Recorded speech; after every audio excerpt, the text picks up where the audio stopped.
Hello friends, welcome back to my YouTube channel. ಎಲ್ಲರೂ ಹೇಗಿದ್ದೀರಾ, ಚೆನ್ನಾಗಿದ್ದೀರಾ ಅಂತ ಅನ್ಕೊಂತ ಈ ಒಂದು ವಿಡಿಯೋನ ಸ್ಟಾರ್ಟ್ ಮಾಡ್ತಾ ಇದ್ದೀನಿ. ಸೊ ಇವತ್ತಿಂದು ವಿಡಿಯೋದಲ್ಲಿ ನಾವು ಹೋಗಿದ್ದು ಉತ್ತರಾಖಂಡ್ ಟ್ರಿಪ್ಪಿನ ಯಾವುದು ಉತ್ತರಾಖಂಡಲ್ಲಿ ಹರಿದ್ವಾರ್ ಮತ್ತೆ ಋಷಿಕೇಶಿಗೆ ಹೋಗಿದ್ವಿ. ಸೊ ಆ ಒಂದು ಕಂಪ್ಲೀಟ್ ಇನ್ಫಾರ್ಮೇಶನ್ ಈ ಒಂದು ವಿಡಿಯೋದಲ್ಲಿ ಇರುತ್ತೆ. ಸೊ ಹರಿದ್ವಾರ್ ನಮ್ಮ ಭಾರತ ತೀರ್ಥಕ್ಷೇತ್ರಗಳಲ್ಲಿ 7 ತೀರ್ಥಕ್ಷೇತ್ರಗಳಲ್ಲಿ ಇದು ಒಂದು ಅಂತ ಹೇಳ್ಬೋದು. ಇಲ್ಲಿ ನಾವು ಹೋಗಿದ್ದು ಪ್ಲೇಸಸ್ಗಳು ಹರ್ಕಿ ಪೌರಿ, ಮಾನ್ಸಾದೇವಿ ದೇವಸ್ಥಾನ ಮತ್ತೆ ಚಂಡಿ ದೇವಿ ದೇವಸ್ಥಾನ ಅಂತ 3 ಪ್ಲೇಸಸ್ಗೆ ಹೋಗಿದ್ವಿ. ಸೊ ಕಂಪ್ಲೀಟ್ ಮೂರು ಪ್ಲೇಸ್ಗಳದ್ದು ಇನ್ಫಾರ್ಮೇಶನ್ ಇರುತ್ತೆ. ಸೊ ಹರ್ಕಿ ಪೌರಿ ಅಂತಂದ್ರೆ ಹರನ ಪಾದ ಅಂತ.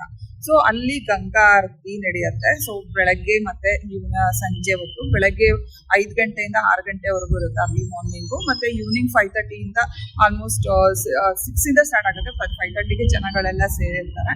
ಸೊ 6 ಗಂಟೆಯಿಂದ ಸಂಜೆ 7 ಗಂಟೆವರೆಗೂ ಇರುತ್ತೆ. ಸೊ ಗಂಗಾ ಆರತಿಗೆ ತುಂಬಾನೇ ಫೇಮಸ್ ಜಾಗ ಇದು. ಸೊ ಇಲ್ಲಿ ಫಸ್ಟ್ ಗಂಗಾ ದ್ವಾರ ಅಂತಾನೆ ಕರೀತಾರೆ. ಹಿಮಾಲಯದಿಂದ ಗಂಗೆ ಬರ್ಬೇಕಾದ್ರೆ ಫಸ್ಟ್ ತಲುಪೋ ನಗರನೇ ಹರಿದ್ವಾರ ಅಂತ ಹೇಳ್ತೀವಿ. ಸೊ ಬನ್ನಿ ನೋಡೋಣ ಎಲ್ಲ ಹೇಗಿದೆ ಅಂತ ನೋಡ್ಕೊಂತ ಮಾತಾಡೋಣ. ನಾವು ಸಂಜೆ ಬಂದ್ಬಿಟ್ಟು ರೂಮಿಗೆ ಚೆಕ್ ಇನ್ ಮಾಡಿಬಿಟ್ಟು ಹರಿದ್ವಾರದಲ್ಲಿ ಡೈರೆಕ್ಟ್ ಸಂಜೆ ಆಗಿರೋದ್ರಿಂದ ಗಂಗಾ ಆರತಿಗೆ ಹೋಗೋಣ ಅಂತ ಗಂಗಾ ಆರತಿಗೆ ಬಂದಿದ್ದೀವಿ. ಸೊ ಗಂಗಾ ಆರತಿ ಇನ್ನೂ ಸ್ಟಾರ್ಟ್ ಆಗಿರಲಿಲ್ಲ, ಇನ್ನು ಎಲ್ಲ ಜನಗಳು ಸೇರ್ತಾ ಇದ್ರು ನಾವು ಬಂದಾಗ. ಸೊ ನಾವು ಬಂದ್ಬಿಟ್ಟು ಅಲ್ಲಿ ಪ್ಲೇಸ್ನ ನೋಡಿ ಎಲ್ಲಿ ಕೂರೋದು ಅಂತ ಕೂತ್ಕೊಂಡ್ವಿ. ಸೊ ಅಲ್ಲಿ ಕೆಲವರು ಸ್ವಲ್ಪ ದುಡ್ಡು ಕೊಡಿ, ನಾವು ಮ್ಯಾಟ್ ಹಾಕ್ತೀವಿ, ಮುಂದೆ ಕೂರಿಸ್ತೀವಿ, ಫ್ರಂಟಲ್ಲೇ ಕೂತ್ಕೋಬೋದು, ನೀವೇ ಗಂಗಾ ಆರತಿ ಮಾಡ್ಬೋದು ಅಂತ ಹೇಳ್ಬಿಟ್ಟು 100, 200, 500 ರುಪೀಸ್ ಕೇಳೋದಕ್ಕೆ ಬರ್ತಾರೆ.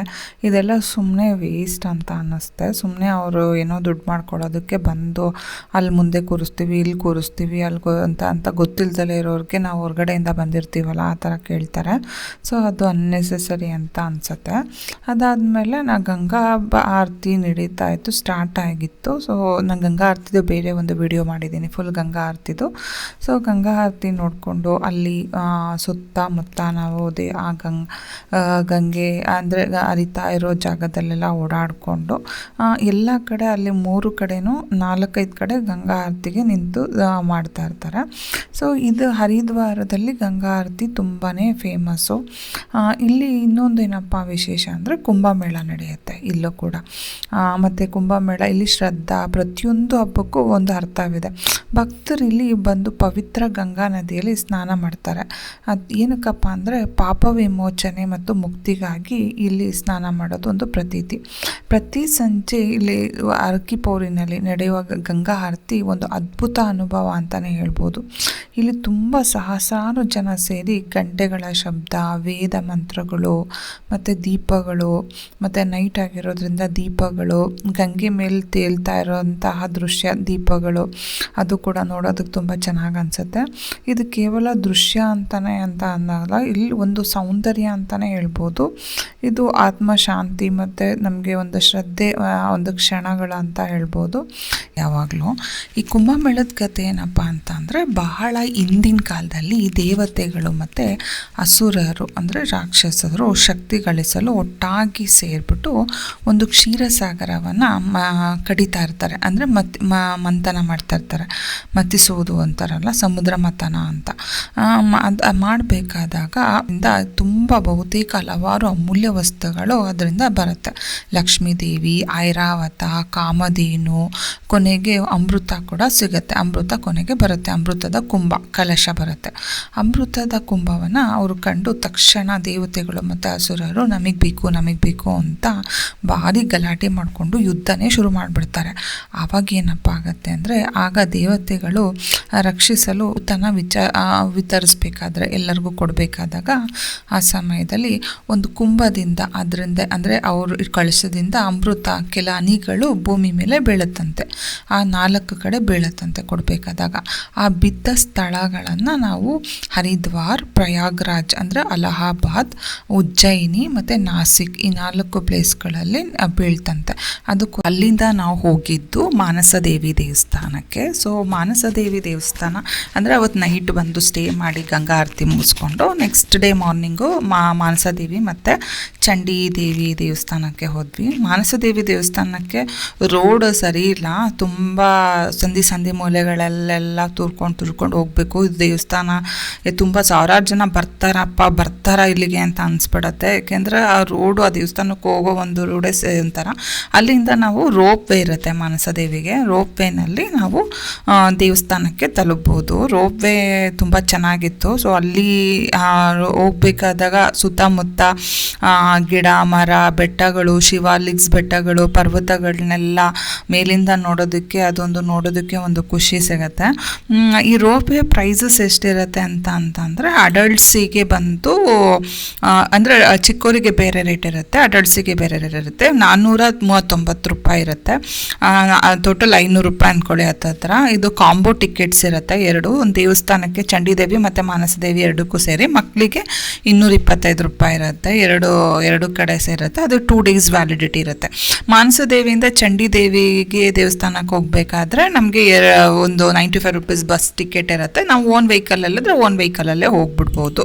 ಸೊ ಹಾಗೆ ಮೇಲೆ ಇದು ನೋಡಿ ನಾವು ಹೋಗ್ತಾ ಇರೋದು. ಸೊ ನಾನು ಸುತ್ತಮುತ್ತ ಮಾಡ್ಕೊಂಡಿರೋ ವಿಡಿಯೋ. ಸೊ ಚೆನ್ನಾಗಿ ಅನಿಸುತ್ತೆ ಮೇಲಿಂದ. ಇದು ಸ್ವಲ್ಪ ಕಿಲೋಮೀಟರ್ಸು ಕಡಿಮೆ ಇದೆ, ಒಂದು 7 ಕಿಲೋಮೀಟರ್ಸ್ ಏನೋ ಇದೆ. ಬಟ್ ಚಂಡಿದೇವಿಗೆ ತುಂಬ ಲಾಂಗ್ ರೂಟ್ ಇದೆ, ಮಾನಸದೇವಿಗೆ ಸ್ವಲ್ಪ ಕಡಿಮೆ ಇದೆ. ಬಟ್ ಎರಡೂ ಸೇರಿ ನಮಗೆ ಹತ್ತಿರ 500 ರೂಪಾಯಿ ಚಾರ್ಜ್ ಮಾಡ್ತಾರೆ. ಚೆನ್ನಾಗಿ ಅನ್ನಿಸ್ತು. ಬನ್ನಿ ಈ ದೇವಸ್ಥಾನದ ಒಳಗಡೆ ಹೇಗಿದೆ ಅಂತ ನೋಡೋಣ.